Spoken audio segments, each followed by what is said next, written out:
बालदा पुत्रप्रदा षष्ठी देवी विष्णु की माया है, ब्रह्मा की मानस पुत्री। षष्ठी देवी देती है मनचाही संतान का वर। हर महीने अमावस्या के बाद छठे दिन में षष्ठी देवी की पूजा करते हैं। गौतम महामुनि ने देवी की पूजा करने की विधि, मंत्र और स्तोत्र दिया है। हर महीने षष्ठी तिथि में षष्ठी देवी के मंदिर में कोलाहल पूजा होता है। माँ षष्ठी का पूजन करने से मनचाही वर मिलता है। शास्त्रों के अनुसार माँ षष्ठी की पूजा और व्रत लगातार 1 वर्ष तक किया जाता है। पूजा ऑनलाइन में बुक किया जा सकता है। देवी षष्ठी की कथा इस प्रकार है। प्राचीन समय में प्रियव्रत नाम का एक प्रसिद्ध राजा हुआ करता था। उसका पिता का नाम स्वयंभुव मनु था। प्रियव्रत योगीराज थे और इसके कारण विवाह भी नहीं करना चाहते थे। तपस्या में इनकी विशेष रुचि थी, लेकिन ब्रह्मा जी की आज्ञा तथा सत प्रयत्न के प्रभाव से उन्होंने विवाह कर लिया। विवाह के काफ़ी वर्ष बीत जाने पर भी उन्हें कोई संतान नहीं हुआ। तब कश्यप जी ने उनसे पुत्र कामेष्टि यज्ञ करवाया। यज्ञ के बाद प्रियव्रत की पत्नी मालिनी गर्भवती हो गई। कुछ दिनों के बाद स्वर्ण के समान प्रभाव वाले एक कुमार को जन्म दिया, लेकिन पुत्र मरा हुआ पैदा हुआ था।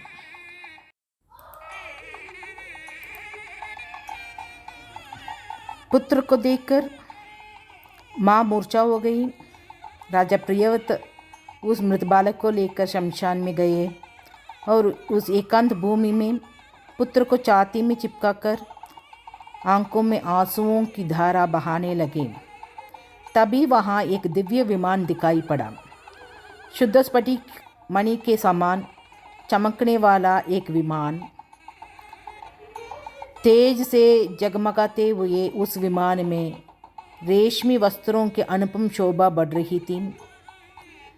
वह अनेक प्रकार के अद्भुत चित्रों व पुष्पों की माला से सजा हुआ था। उस विमान में मन को मुग्ध करने वाली एक सुंदर देवी राजा प्रियव्रत ने देखा। श्वेत चंपा के फूल के समान उनका उज्ज्वल वर्ण था। देवी के मुख पर प्रसन्नता छाई हुई थी। वे मुस्कुरा रही थी। रत्नमय आभूषण उनकी शोभा बढ़ा रहे थे। ऐसा जान पड़ा था कि वे मूर्तिमती कृपा ही हो। देवी को सामने देखकर राजा ने बालक को जमीन पर रखा, दिया और बड़े आदर के साथ देवी की पूजा तथा स्तुति की।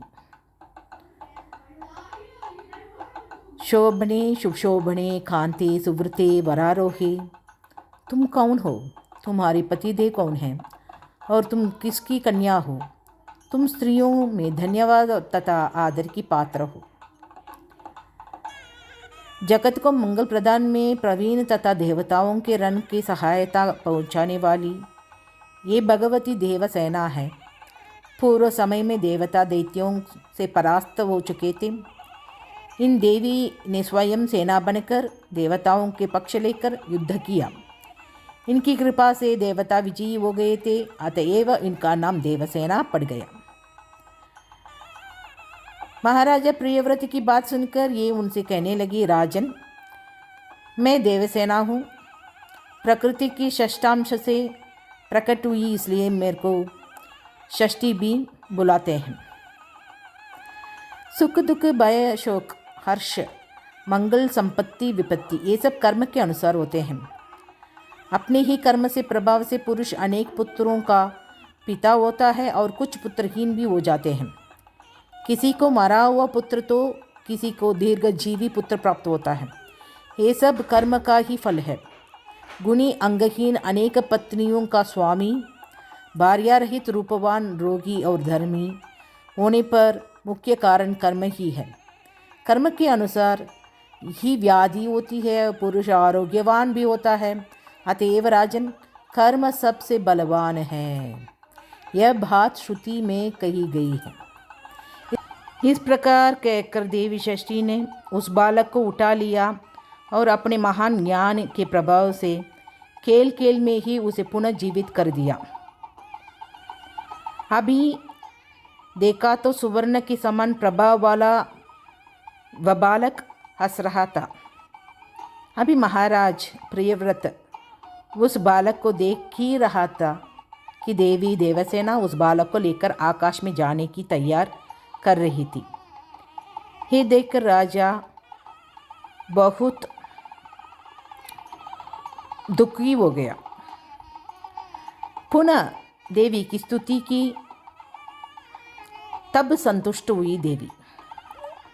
राजा से वेदोक्त वचन कहा, तुम स्वयंभुव मनु के पुत्र हो, त्रिलोकी में तुम्हारा शासन चलता है। तुम सर्वत्र मेरी पूजा कराओ और स्वयं भी करो, तब मैं तुम्हें कमल के समान मुख वाला यह मनोहर पुत्र प्रदान करूंगी। इसका नाम सुव्रत होगा।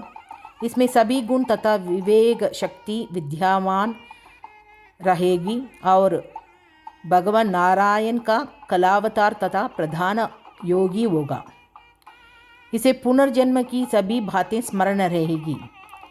क्षत्रियों में श्रेष्ठ ये बालक 100 अश्वमेध यज्ञ करेगा, सभी इसका सम्मान करेंगे।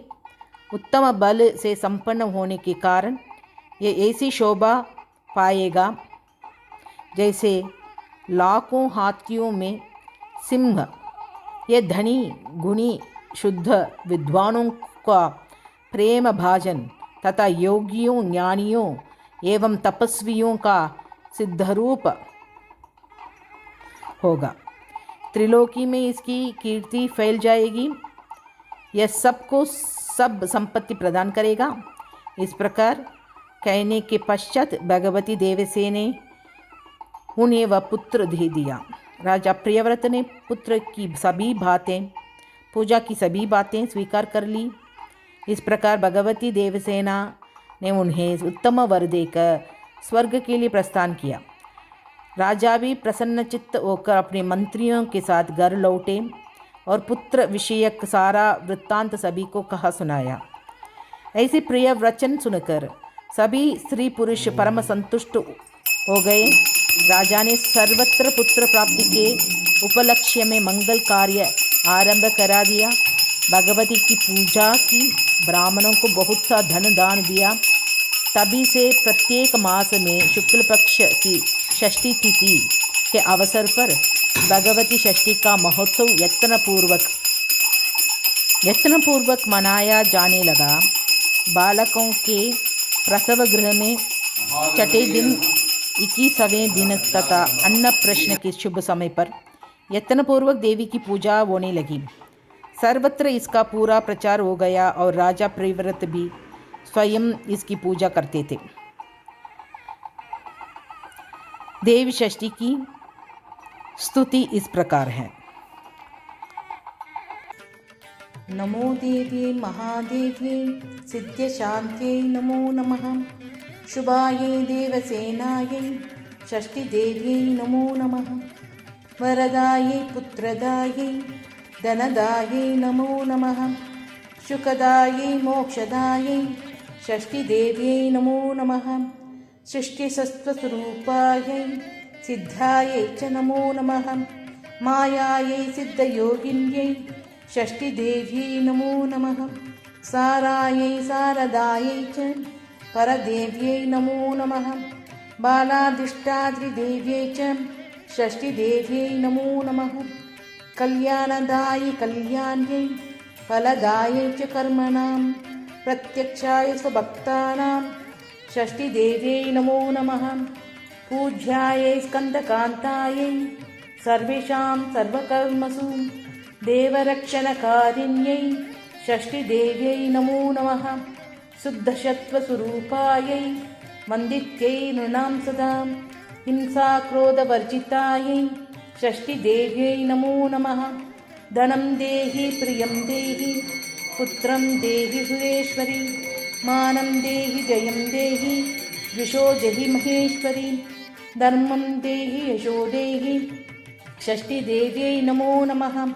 देहि भूमिं प्रजां देहि विद्यां देहि सुपूजिते कल्याणं च जयं देहि षष्ठीदेव्यै नमो नमः इति देवीं च संस्तूये लभेत् पुत्रं प्रियव्रतः यशस्विनं च राजेन्द्र षष्ठीदेवी प्रसादतः। षष्ठीस्तोत्रम् इदं ब्रह्मन् यः शृणोति तु वत्सरम् अपुत्रो लभते पुत्रं परं सुचिरजीवनं। वर्षमेकं च यो भक्त्या सम्पूज्येदं शृणोति च सर्वपापद्विनिर्मुक्तो महावन्द्यप्रसूयते। वीरं पुत्रं च गुणिनां विद्यावन्तं यशस्विनं सुचिर आयुष्यमन्तं च सुते देवी प्रसादतः। काकवन्द्यां च नारी मृतवत्स च या भवेत् वर्षं श्रुत्वा लभेत् पुत्रं षष्ठीदेवी प्रसादतः। रोगयुक्ते च बाले च पिता माता शृणोति चेत् मासेन मुच्यते बालाः षष्ठीदेवी प्रसादतः।